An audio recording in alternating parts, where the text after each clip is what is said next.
আসসালামু আলাইকুম বন্ধুরা, কেমন আছেন? আশা করি ভালো আছেন।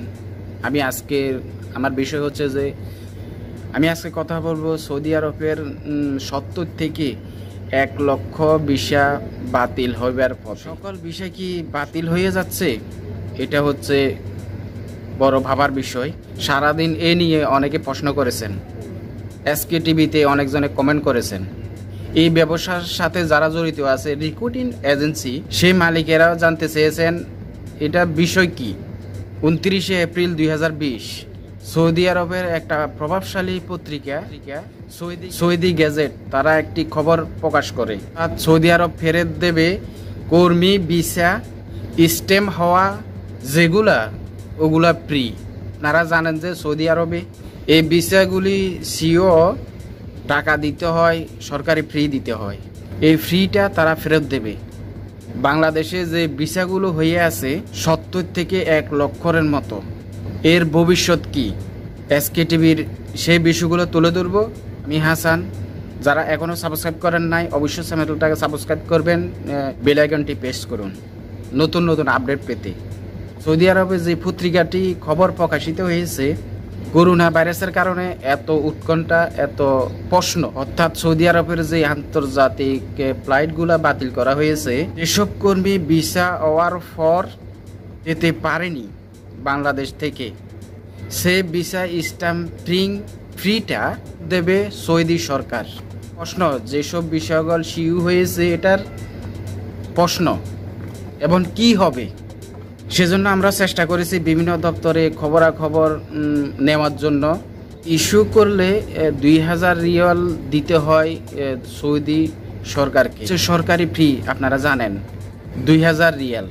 কোনো কোম্পানি 100 ভিসা ওপেন করে যদি থাকে, এটা ভিসাতে সরকারি কোষাগারে 2000 রিয়াল করে জমা দিতে হয়েছে। এই করোনা ভাইরাসের কারণে এই কর্মী নিয়ে না যাইতে চান, যদি সামর্থ্য না থাকে, যোগ্য ছিল, সেটি এখন সৌদি সরকার ফেরত দেবে। হচ্ছে সৌদি অংশে যে নিয়োগদাতা আছেন ফেরত দেবে। এই বিষয়ে লেবার কাউন্সিলর সৌদি আরবের মেহেদি হাসানের কিছু বক্তব্য আপনাদেরকে শোনাই। কোম্পানি যখন ভিসার জন্য অ্যাপ্লিকেশন করে, সৌদি কোম্পানি তখন গভর্নমেন্টকে 2000 রিয়াল করে প্রত্যেক তারিখে যদি জানেন সেই তারিখে গভর্নমেন্টকে আপনারা দিতে হয়। এটা হচ্ছে গভর্নমেন্ট যেটা করছে সেটা হচ্ছে যে এখন কোম্পানি সৌদি কোম্পানি আপনার যখন ভিসা ইস্যু করছে, ইস্যু করার পরে সেটা ফিল করে যে করছে তারা এই ভিসাগুলি ক্যান্সেল করতে চায়, তারা এই মধ্যে কোনো কাউকে আনবে না পাওয়া, তখন কোম্পানিগুলি চাইলে ভিসা ক্যান্সেল করতে পারে। গভর্নমেন্ট ভিসা ক্যান্সেল করে রেখে দিতে, যে টাকা গভর্নমেন্টকে দিতে হবে সেই টাকাটা গভর্নমেন্ট সৌদি কোম্পানি চায়। তো ভিসা সৌদি আরব থেকে বাংলাদেশকে দেওয়া হয়, বাংলাদেশের রিক্রুটমেন্ট কোম্পানি, সৌদি কোম্পানিগুলি এই ভিসাগুলি ইস্যু করে, এই ভিসাগুলি ইস্যু করে বাংলাদেশের রিক্রুটমেন্ট এজেন্সিকে দেয়, তারপরে সেই রিক্রুটমেন্ট এজেন্সি ভিসাগুলি রেখে দিচ্ছে লোক পাঠায় এখানে।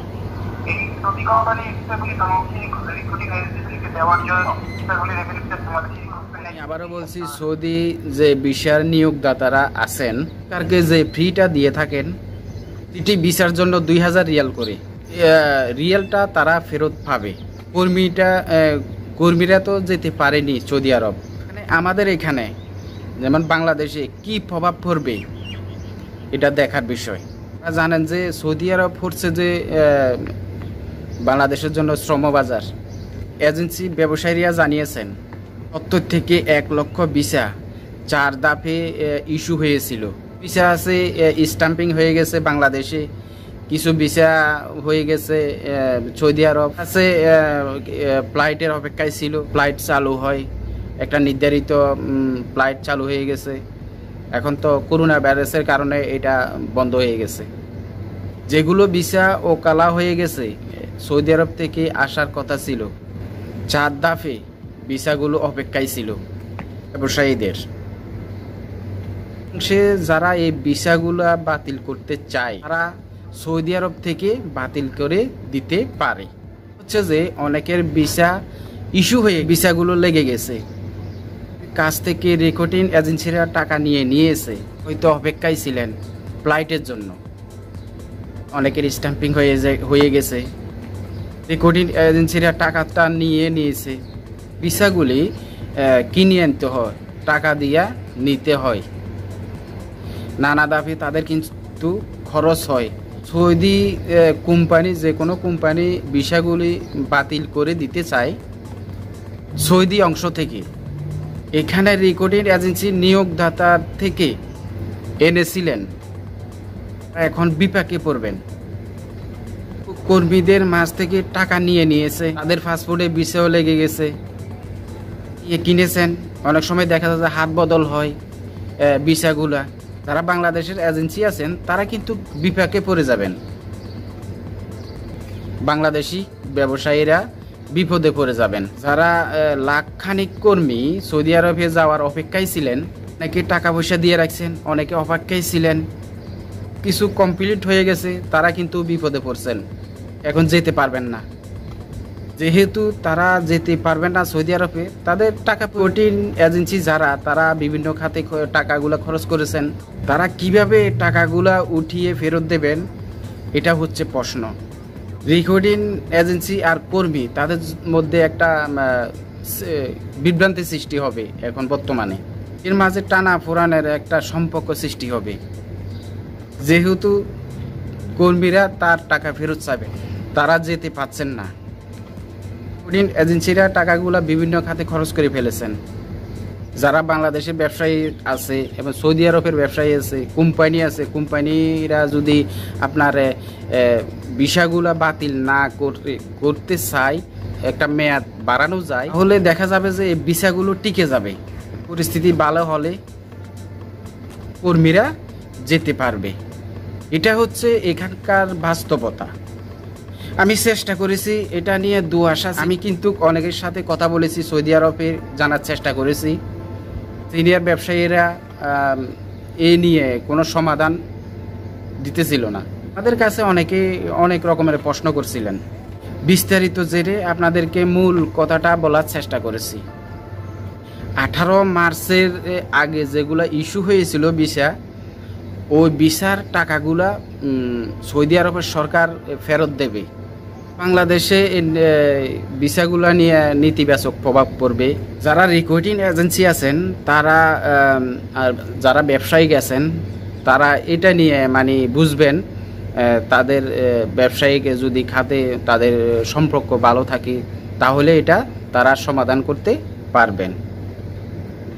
ব্যবসায়িকেরা যদি ভালো থাকে, তাদের সম্পর্ক ভালো থাকে, তাহলে এই ভিসা নিয়ে কোনো সমস্যা হবে না, কোনো ঝামেলা হবে না, তারা এটা সমাধান করতে পারবেন। তবে সৌদি আরবে যদি ভিসাগুলা বাতিল করে দেয়, তাহলে করার কিছু নাই। বাংলাদেশের কূটনীতিক এবং সৌদি আরবের কূটনীতিক যারা আছেন, তারা নিয়ে এই ব্যাপারে যদি বৈঠকে বসেন, তাহলে এটা একটা সমাধানে বা মেয়াদ বাড়ানোর যেতে পারে। এটা তাদের একটা সম্পর্কের কারণে এটা হতে পারে। এটা দুই দেশের সরকার কূটনীতিকভাবে আলোচনা করে এটা সম্ভব। এই আশঙ্কার কথা হচ্ছে যে এই করোনা ভাইরাসের কারণে অনেক ক্ষতির সম্মুখীন হতে পারে শ্রমবাজার, জনশক্তি প্রেরণ খাত। আপনারা জানেন যে বিভিন্ন দেশের 1 থেকে 1.5 লাখ ভিসা বাতিল হওয়ার পথে। যারা কর্মীরা আছেন, তারা এই টাকা নিয়ে উঠানো নিয়ে বিভ্রান্তিতে আছেন, তারা চিন্তিত, বহুত চিন্তিত আছেন। মুখোমুখি হবেন এবং নানা রকমের ভোগান্তি হতে পারে। এই আশঙ্কা কিন্তু করা যেতে পারে, কারণ দীর্ঘমেয়াদী যে প্রভাব পড়বে শ্রমবাজারে, সেটি নিশ্চয় মোকাবিলা করতে আমাদেরকে প্রস্তুতি নিতে হবে। অনেক সময় দেখা যায় যে রাতের পরে দিন আসে, কিন্তু মন্দার পরে কিছু ভালো কিছু আছে। এই জন্যে এই প্রস্তুতি নেওয়ার জন্য আমাদেরকে এখনই কাজ করতে হবে। শ্রমবাজারে নতুন নতুন চাহিদা সৃষ্টি হতে পারে। কী ধরনের চাহিদা সৃষ্টি হতে পারে, এখনই আমাদেরকে খোঁজখবর নিতে হবে।